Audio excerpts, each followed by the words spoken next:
Hello, new and old friends. I am 242, and tonight I'll be telling you two ghost stories. The first one is about why you should never play with a Ouija board. The second is about why you're not always safe in your own home. So make sure you're safe and sit back as I tell you these chilling tales. Real Ouija board experience brought 7 spirits to my house.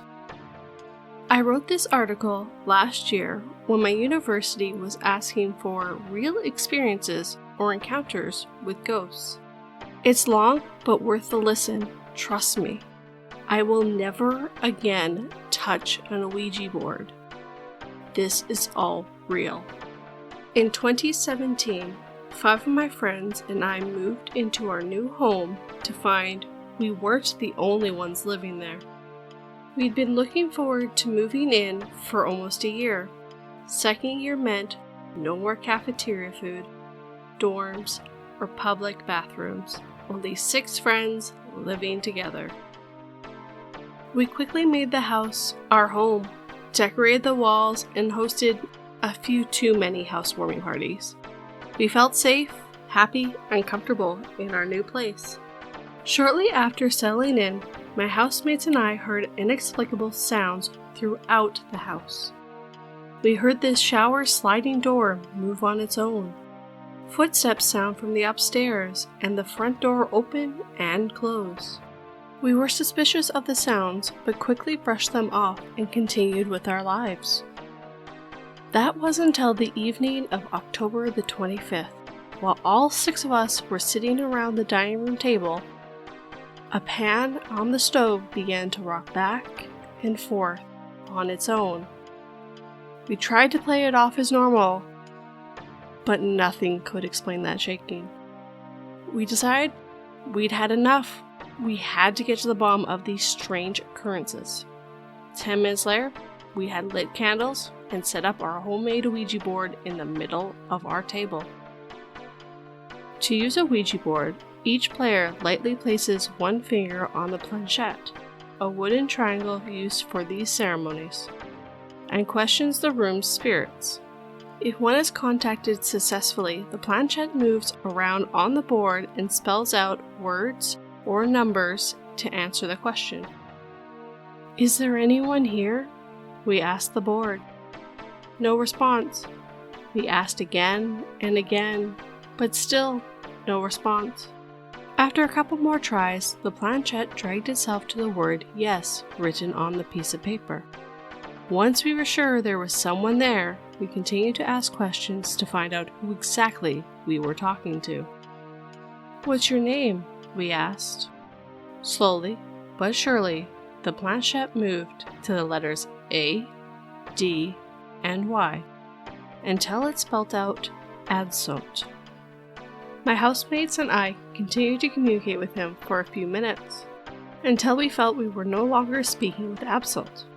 We asked if there was another presence with us, and turns out there was. This time, the spirit's name was Pam, a 3-year-old good spirit, according to her. Realizing there was more than one spirit with us, we asked the board how many there was in our presence. The planchette slid to the number 8. With the news of 8 additional roommates in mind, we decided that was enough for one night and stopped the game. After looking up standard conditions of using a Ouija board, my housemates and I discovered we broke some of the rules with our first try. Ouija boards are supposed to open the connection to the spirit world, attracting and inviting spirits from all over. They shouldn't be played at home. If you play where you live and connect with a malicious spirit, it could stay in your home. Spirits can't be trusted. A spirit can take possession of players and gain access to their mind. The next night, we decided to break out the Ouija board and play yet again. This time, when we asked how many spirits were with us, the answer was 27. After asking who was with us a few times, we compiled a list of names. Nirju, Veerd, Lokavu, Matt, and Corey, to name just a few. When we asked whether or not they had good intentions, Nudu was one of the few that replied with no. I suggested we ask Nudu if he had taken possession of any of us. He answered no until we got to our housemate, Emily, and the planchette quickly swerved over to yes. We put Nudu's answer to the test by asking personal questions about Emily only she knew. How many concussions has Emily had? I asked. The planchette made its way over to the number 4. We looked over at Emily, who had a look of horror on her face. Nudu was right. While Nudu answered the rest of the questions correctly, couldn't rule out the fact Emily's hand was on the planchette as well. Maybe she was purposely or subconsciously guiding it in a certain direction. We told Emily to take her hand off the board but stay where she was. Then we asked, what is Emily's brother's girlfriend's last name? None of us knew the answer. The board replied. We looked over at Emily. She confirmed that that was the right name. We were all in disbelief. A few of our housemates decided they were done playing and lifted their fingers off the board. Without even asking a question, the planchette moved to the corner of the board, with only 3 remaining fingers on the edge of the shot glass planchette. We never could have made this happen on our own. Although that was the last time we ever played with the Ouija board, the story doesn't end there. The following weeks were bad. My roommates and I were completely uneasy in our own home, and especially nervous at night. We all felt as though we were being watched. We saw dark shadows in the corner of our rooms and suffered from horrible nightmares.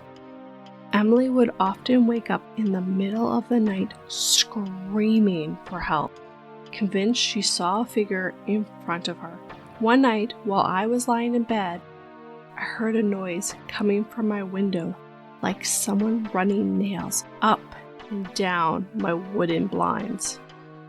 After way too many sleepless nights, we decided to hire a medium.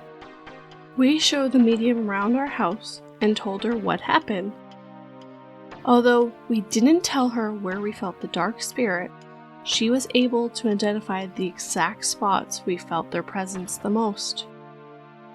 When the medium described the characteristics of the spirit she sensed, it was exactly the type of presence I'd felt. We all agreed the spirit was an adult male in his late 20s or early 30s. He was a bit of a loner. Was his Abasot? She helped us remove the presence by lighting sage and encouraging him to go towards the light. We truly felt better afterwards. I no longer saw dark shadows in the corners of my room and stopped feeling like I was being watched at night. We thought the spirit listened to us, compelled with the medium's instructions, and left. A week later, when I dropped off the payment for the session, the medium told me something that stays with me today. The spirit she helped us get rid of was now following her. Although this happened almost a year ago, there's still rarely a day that goes by when I don't think about these events in one way or another. My mother finally admitted the smiling man is real. Nearly 20 years ago, my family lived in a 100-year-old home in Idaho Falls, across from a church. It was haunted by a demon I called the Smiling Man. He had a gout body like a corpse with long limbs, a mouth full of rotten teeth, and the eyes of a dead man.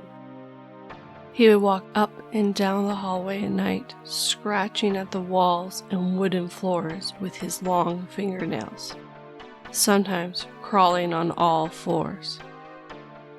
I slept in a room 3 stories up in the attic and suffered from horrible nightmares due to the smiling man standing in my doorway and hearing him walking in the middle of the night. My parents told me years after we moved out how I would stand outside their bedroom door and scream and cry and beg them to let me in. My mother said that at first she thought I was making things up, but then realized something was wrong and let me sleep in their room until we moved out. The house was built in 1907 and was previously owned by a man who kept tattooed body parts in pickled jars and had a dark basement full of spiders. Although my parents put my playhouse and other toys there, I refused to go down the basement steps and was terrified of even walking by the door. This is not a made-up story. This is 100% real. And I would disclose the location, but I don't want to scare anyone who's currently living there. At the time we lived in this house, I was 3 years old, but the effects of the Smiling Man would last me a lifetime. For the last 2 decades, I have experienced and seen things that should not exist.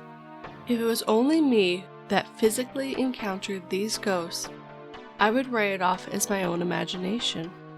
But my family and friends, all very rational Christian people, are also affected. I suffered from nightmares and night terrors for 10 years after we left the Idaho Falls house, only managing to get them under control when I was 12 years old. When I was 10, me, my brother, and 2 childhood friends saw what appeared to be the Grim Reaper in our neighborhood. After approaching the figure, we realized it clearly was a spirit and indeed was real. This ghost was named Danny and still haunts our old neighborhood to this day. As a teenager, both apartments were haunted by ghosts named Steve. At the first, I would wake up in the middle of the night to the sound of feet shuffling around in the living room. I thought I was dreaming until my mother asked me one day what I'd been doing walking around the house in the middle of the night. In the second, the ghost knocked ornaments off our Christmas tree, toppling presents and locking me out of the house when I had friends over. There was no one inside and I had not locked the door. At my Starbucks, which was inside a Target, I began seeing a black shadow figure running around out of the corner of my eye. I nicknamed this character Wilson. Wilson tortured me for months, pulling my apron, throwing bottles from the shelves, and once even tossing milk carton out of the garbage and spilling remaining milk all over the floor. I was blamed for this, and I tried to explain to my manager that it wasn't me. I thought I was imagining things at first, until a new girl began talking about Wilson and describing him to me. After that, everyone began to see him. He threw the ice bucket at my friend from a distance of 6 feet, opened and closed the heavy doors, and appeared as a shadow on the wall, called my coworkers' names, walked in and out of the back door in front of the guests, and even whistled a tune. My coworkers reported that it sounded like a miner's tune and that they saw boots on his feet when he ran. I was curious, so I researched a mining accident in towns nearby, and one name stood out to me. William Wilson, died 1905. The last ghost is most recent. I moved to Utah 6 months ago and thought that for once I had moved far enough that the ghost would not follow me. Lately, I have woken up to a strange smell, like chili or rotten meat. I've also noticed the sinks turned on by themselves and things moving around the house, but brushed it off as my imagination. A few days ago, I dreamt there was a ghost in my bathroom. Today, I watched Sleepy Hollow, which is rather ironic because my hamster ball rolled out of the closet across the floor. I thought my hamster was in it, but realized it was empty and fled the house. I called my mom, who suggested that I pray and asked that it leave. She admitted that she had done it before and that it would work. "What do you mean you've done it before?" I asked, but I already knew the answer. "I did it a few times in the Idaho house," she told me. For 20 years, my Christian mother has forbidden me from watching any scary movies in the house or talking about ghosts. I love ghost stories and horror films, and she wouldn't even let me watch BuzzFeed Unsolved without telling me off for inviting spirits in my house. Now she has finally admitted that they existed and that the smiling man was not just my imagination. I can't decide if I'm happy that she finally told me the truth. Ghosts and demons are real and everyone around me is affected by this. I told the ghost today to go away, but right now, as I write this, there are scuffling sounds coming from the living room. I have all the lights on and have been telling it to leave my house and leave me in peace. If anyone can help me with this problem or have any advice or ideas why spirits like me, please let me know. I don't think any amount of exorcism will remove their attraction to me, but it would be nice not to have to run out of my house every time something moves. Edit. I know this all sounds like a short story. I like to write and I can't help being detailed, but this is unfortunately real. I have posted pictures of the house under a different subreddit. This one won't let me post images for some reason. And now I'm actually going to show you the picture she posted.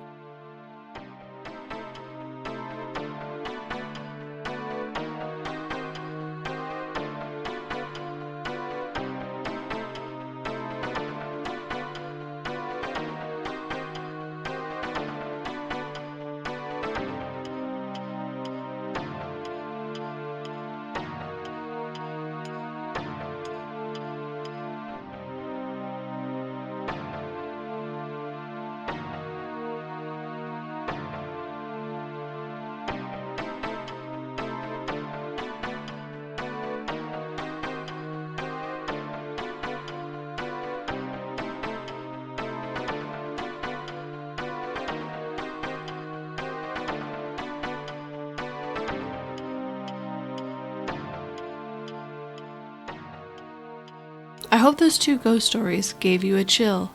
Those photos really were interesting to me, and I hope you feel the same. This video was picked by my awesome Patreon, Shannon. She won the monthly draw for picking a topic I read. If you like the chance to pick a topic, please check out my Patreon. The link is in the description box. But you might be thinking, no, I must go looking for ghosts this month. This is fine. Please just make sure you hit that like button and make sure it feels it. If you'd like to hear more from me, then hit that subscribe button. I hope you have a good night, and I'll see you Thursday with my day stories. Night.